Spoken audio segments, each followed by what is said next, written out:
Bonjour à tous, aujourd'hui on se retrouve pour les bons plans de la semaine 30 et je vous propose qu'on commence tout de suite après l'intro, c'est parti.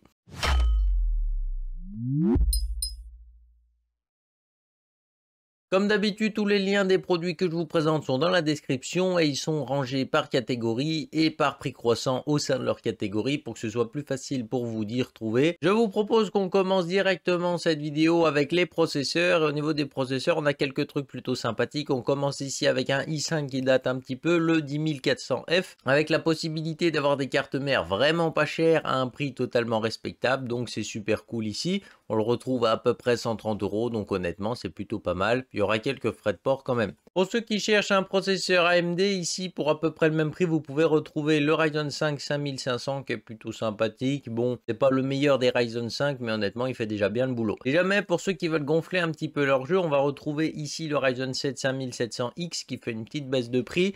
265 € avec quelques frais de port, c'est plutôt intéressant. On le retrouve ici à environ 265 € et à ce prix-là, c'est vraiment intéressant, surtout qu'il est toujours moins cher que le 5800X et normalement avec le Precision Boost Overdrive, il rattrape à peu près son grand frère. Donc, si jamais vous préférez le 5800X, on peut le retrouver ici à seulement 20 € de plus, donc 277 € ici. Il va être plus puissant que le 5700X, comme vous pouvez le deviner, et honnêtement, au niveau fréquence, tout ça, c'est légèrement au-dessus. Et comme je vous disais, si vous traficotez un petit peu, le 5700X peut rattraper justement ce 5800X. Donc vous pouvez gagner environ 20 €. Et puis sinon, au niveau de très gros processeurs, on va retrouver ici le Ryzen 9 5950X, donc un 16 coeurs 32 threads. Donc effectivement, on parle ici d'un 16 coeurs 32 threads, vous n'avez pas à rêver, 530 € pour ce processeur, c'est vraiment un excellent prix ici. Et honnêtement, ça fait très bien le boulot et ça fait plutôt plaisir. Maintenant, on va attaquer les cartes mères et cette semaine, on a une carte mère en particulier qui est vraiment très intéressante. C'est la Z590 Carbone de chez MSI en version EK, donc avec un waterblock intégré. Et cette carte mère, elle est juste folle puisqu'ici sur le site de EK, vous la retrouvez à seulement 250 €. Et à ce prix-là, c'est vraiment une excellente carte mère. En gros, si vous voulez faire du water cooling custom avec un waterblock super bien intégré,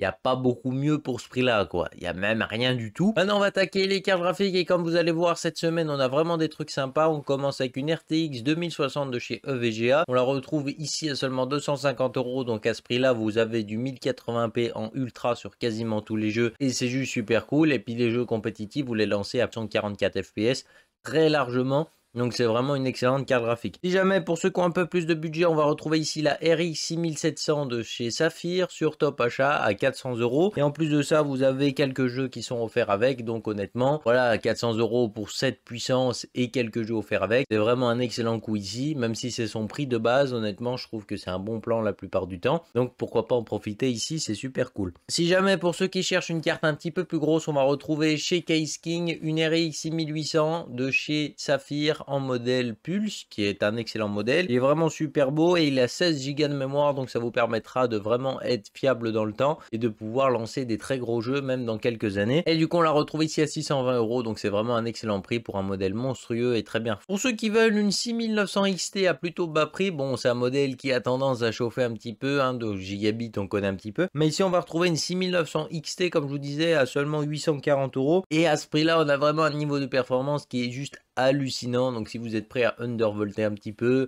et vous prendre peut-être un peu la tête entre les courbes des ventilations et les courbes de tension, voilà, on peut avoir un modèle qui est plutôt bon pour vraiment pas cher et puis du coup vous arriverez à le rendre plutôt respectable avec quelques traficotages comme je vous disais. Ça va vous prendre peut-être un peu de temps suivant les cartes que c'est, puisque certaines puces vont être plus chiantes que d'autres. 840 € pour ce genre de puissance, on va pas dire non. Si jamais vous n'avez pas envie de vous prendre la tête, chez Case King de nouveau on peut retrouver une RX 6950 XT Founders Edition à seulement 1000 €. Que oui, j'ai dit seulement 1000 €, c'est l'insolence totale parce que c'est cher pour une carte graphique quand même. Mais pour cette puce graphique, ça va. On va dire que c'est un prix plutôt correct. Et puis si jamais pour les fans d'overclocking au même prix, on retrouve ici une 6900 XT, non, donc c'est pas une 6950, mais honnêtement à ce prix là vous avez un modèle qui est juste excellent, un water cooling de 360 mm intégré à cette carte. C'est la Toxic de chez Saphir qui est juste monstrueuse. Si vous voulez une carte d'overclocking qui est vraiment super puissante, voilà, vous pouvez vous faire plaisir ici avec 1000 € et puis pourquoi pas aller carrément sur des trucs un peu hardcore, ça devrait très largement se faire avec ce genre de refroidissement. En plus de ça, je trouve que le design est plutôt réussi, donc pourquoi pas vous faire plaisir. Maintenant, on va poursuivre cette vidéo avec un SSD à un prix plutôt correct. Ça va être le Samsung 980 version 1 Tera qu'on retrouve ici à 97 €. Alors oui, la semaine dernière, on l'a vu à des prix beaucoup plus bas, mais bon, là, honnêtement, on va dire que le prix est plutôt correct. Le petit défaut du Samsung, comme d'habitude, c'est que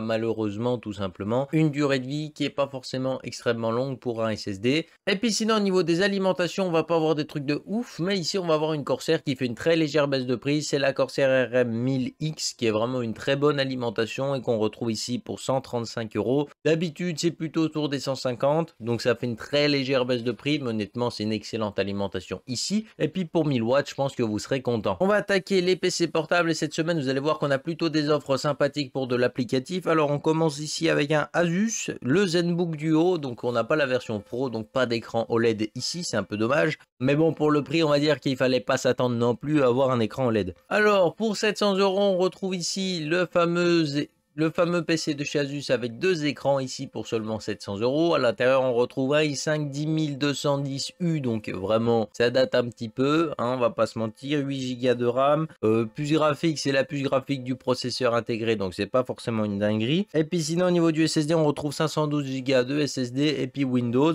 Pour 700 €, niveau performance brute, il est pas intéressant du tout, mais par contre, on a quand même la capacité de trimballer deux écrans de partout. Les mecs qui font un peu d'applicatif, de graphisme ou de retouche photo, franchement, vous allez être certainement très content puisque pour 700 €, vous avez deux écrans et en plus de ça, des écrans d'excellente qualité. Parce qu'Asus, en général, c'est pas le truc qui renie le plus sur leur PC, tu vois ce que je veux dire. Donc voilà, honnêtement, ça peut être un bon PC pour de l'applicatif. Si jamais il y en aura des meilleurs un petit peu par la suite, vous verrez. On enchaîne ici pour 1000 €, et on va voir un PC plutôt orienté gamer avec ici un Asus TUF qui va embarquer dedans une RTX 3060 qui ira très bien d'ailleurs avec l'écran 144 Hz que Asus a mis sur leur PC. Bref, sinon on va retrouver ici un i5 11300H, donc c'est pas le meilleur mais c'est plutôt correct. 16 Go de RAM intégré, 512 Go de SSD et Windows 11, donc tout ça pour 1000 €. On va dire que c'est pas le coup du siècle, mais c'est plutôt un bon PC quand même. La gamme Asus TUF est plutôt sympathique, mais là toutefois on a le clavier avec les touches en transparente sur ZQSD. Franchement c'est dégueulasse, ça je comprends pas trop les fabricants qui font ça, parce que franchement je trouve que ce design est vraiment affreux. Si jamais chez Lenovo vous avez deux PC au même prix pour de l'applicatif, alors moi personnellement celui que je vous recommande le plus c'est le deuxième, mais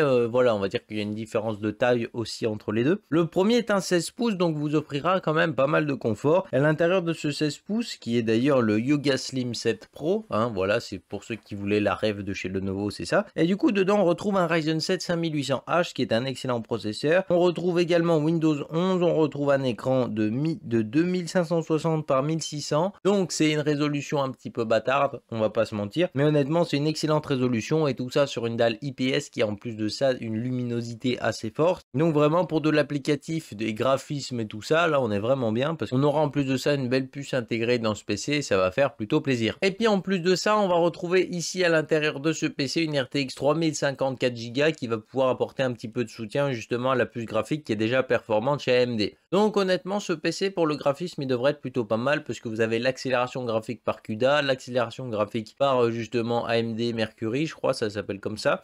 Bref, donc on est déjà plutôt pas mal. Et en plus de ça, il va se trimballer plutôt partout. Donc voilà, pour 1000 €, je trouve que c'est un très bon PC ici chez Lenovo. Toutefois, je tiens à préciser que les deux PC de chez Lenovo, puisqu'il y en a un deuxième après, faudra vraiment rentrer les codes promo, sinon ça va pas le faire du tout. Parce que là, vous passez d'un prix à un autre, mais genre vraiment. Celui-là, au lieu de 1600, vous passez à 1000. Vous gagnez quand même 600 €. Et celui d'après, vous passez de 2600 à 1000. Bah, après, c'est ce qu'ils disent, quoi. Mais si jamais tu rentres pas le code promo et qui passe à 2600, ça te fait une sale surprise à la fin. Donc rentre vraiment les codes promo, je te le dis direct. Puis là on en a un deuxième qui est plutôt sympathique également, mais toutefois on va dire qu'on n'est pas vraiment sur le même type de PC, puisqu'ici on va être pour un PC qui va être destiné à de l'applicatif, mais qui reste quand même très transportable. On reste ici sur un 14 pouces avec un i7 11165 G7. Pour ceux qui connaissent un petit peu les appellations de chez Intel, vous aurez deviné qu'on se retrouve ici avec un processeur qui embarque la plus grosse puce graphique Iris possible, et là du coup au niveau applicatif vous serez pas trop mal. En graphisme et tout il se débrouillera peut-être un peu moins bien que l'autre, mais comme il est beaucoup plus transportable, ça dépend de votre utilisation, ça peut être un peu mieux. Sinon au niveau du reste, particulièrement on va se retrouver ici sur un écran 4K, donc ça fait très plaisir. Enfin 4K c'est du 2160p, on est en UHD, du coup comme vous l'aurez compris on a vraiment une luminosité plutôt intéressante puisque 500 nits quand même, et du coup ça va vous permettre de vraiment avoir des excellentes couleurs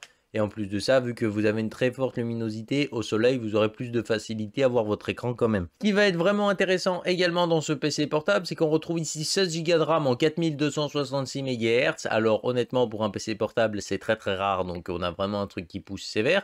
Et en plus de ça, on va voir ici 1 Tera de SSD, donc niveau fluidité, vraiment ce PC va être plutôt bien. Et voilà, vous ne devriez pas avoir de problème, je pense que c'est vraiment une excellente option ici pour celui qui fait de l'applicatif, tout ça. Il n'y a vraiment pas de doute à avoir ici. Petit périphérique plutôt sympathique, c'est la Logitech G502 qu'on retrouve ici à 30 € au lieu d'à peu près 50 d'habitude. Et honnêtement, à ce prix-là, c'est vraiment très intéressant. C'est une excellente souris, excellent capteur optique. Au niveau de l'application Logitech, vous pouvez faire énormément de choses qui vont la personnaliser à vos goûts, à vous. Et honnêtement, c'est juste incroyable. Pour 30 balles, c'est la meilleure souris que vous pourrez choper. Et ça, il n'y a aucun doute là-dessus.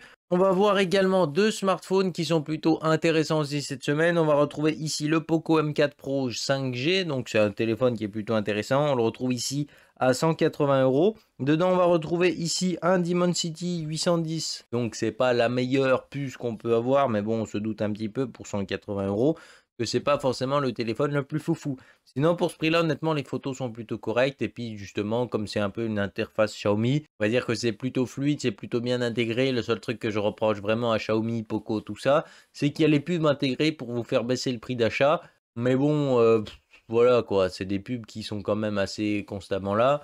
Même si c'est plutôt bien intégré dans le système, moi personnellement, j'aime pas ça. Après, certaines personnes, ça va pas les déranger, donc pourquoi pas. Et sinon, un deuxième téléphone que j'aime particulièrement ici, c'est le OnePlus Nord CE2, un excellent smartphone ici qui fait des excellentes photos. D'ailleurs, c'était l'un de ses points forts principaux. On va voir Oxygen OS de OnePlus Nord, je crois, qui est un excellent système. En plus de ça, c'est l'une des alternatives Android les plus stables et les plus faciles à faire tourner pour le téléphone. En gros, c'est super léger, ça va être super fluide. Voilà, c'était vraiment l'un des gros points forts justement au tout début, Oxygen OS. Et puis maintenant, bah, comme tout le monde s'est mis à optimiser Android, on va dire que c'est plus vraiment leur gros avantage, mais c'était vraiment l'un des gros avantages qu'ils avaient. En plus de ça, on va voir la charge rapide de 65 watts sur ce téléphone. Donc si jamais vous êtes vraiment pressé dans votre vie de tous les jours, il va charger super vite, là tu peux me croire. Et puis sinon, voilà, tout ça pour environ 300 €. Honnêtement, je trouve que c'est un prix plutôt correct pour un téléphone de cette qualité. Toutefois, en reconditionné, vous pourrez avoir des téléphones quand même bien plus haut de gamme. Même si celui-là en neuf, il est vraiment intéressant déjà pour 300 €. Donc voilà, sur ce, j'espère que cette vidéo vous aura plu. Si c'est le cas, n'hésitez pas à mettre le petit pouce RGB parce que ça fait toujours plaisir, à vous abonner si c'est pas encore fait. On se retrouve très bientôt pour une prochaine vidéo. Bye les gens.